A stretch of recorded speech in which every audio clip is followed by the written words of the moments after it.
So come up with a brand and a mock-up that you want your clothes to look like. If it's a t-shirt, go ahead and create a mock-up on something like Canva.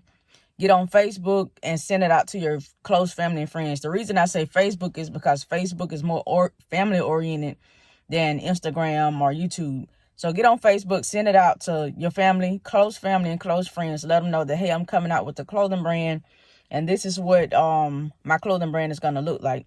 So then you're going to go over to Shopify.com and create a free trial. I think it's like 2 weeks free trial where you don't have to pay until after the 2 weeks. So this is going to allow you to start your brand for $0. You have a website for $0 on Shopify.com. And what you're going to do is upload your mock-up on Shopify. Then once you have your mock-up uploaded on Shopify, you're going to tell your family, your friends, and people on Facebook, hey, this is my website. This is where you can purchase my brand. And in the description on the website, you're going to let them know that, hey, this is a mock-up. This is what the actual product will look like once it comes. You place your order now, and then you can give them like 2 weeks. Say the order be ready in 2 weeks. So this is basically what we call a pre-order method. And it's just basically your customers paying you first, then you going out and get the product made. And so after you get the product made, you ship it out to your customers and you keep the profit. And with that profit, you go and just duplicate that process again. You go and buy clothes now. You go and buy your t-shirts now.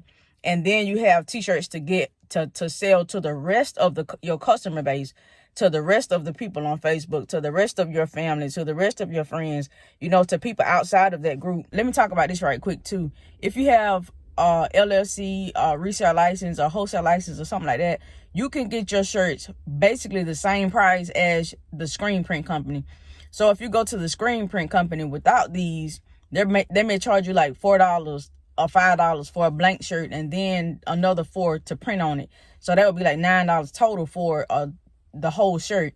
So you can go yourself to like ssactivewear.com and get a shirt for basically a pretty good shirt for like $1, $2, $3, and then take it to the screen print company. Or if you don't, if you don't have a resale license, if you don't have a LLC and you just need to, just want to go ahead and get started without dealing with all that, then you can go to the screen print company and say, hey, I need the blank, I need the actual shirt, and I want you to print on it. But I will say, just be prepared to pay the screen print company a little more than what you would if you already had blanks yourself.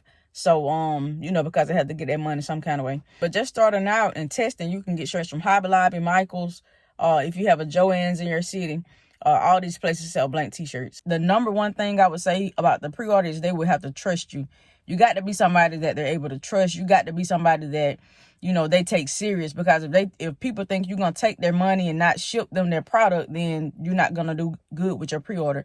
So it has to be, that's why I said family and friends, because it need to be somebody that already know you. It need to be somebody that know that you can get their money and they can trust you to send their product to them.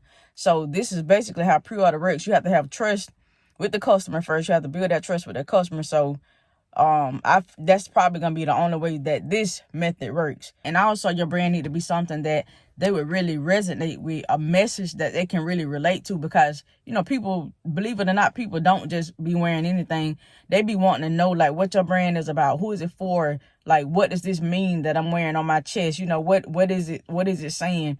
And so make sure you just put your brand message out there. You also want to have like great photos. If you're photogenic, or if you know somebody that's photogenic, have them get in your clothes when they come in and take like the most professional photos that you can take, upload them to your website, to your Instagram, to Facebook and all of that stuff. And you will also need to be kind of tech savvy to do emails and send out text messages to people to let them know that, hey, my product just came in. Go to the website and check it out. Just another gem I want to drop is look in your closet and see what your clothes look like.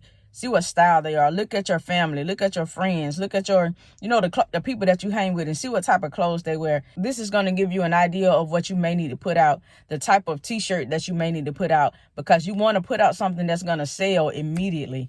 And so this is how you're going to continue to turn your profit. So I hope this helped you. If you're thinking about starting a brand in 2025, you definitely need to go ahead and start prepping for it. Go ahead and start preparing for it right now in 2024.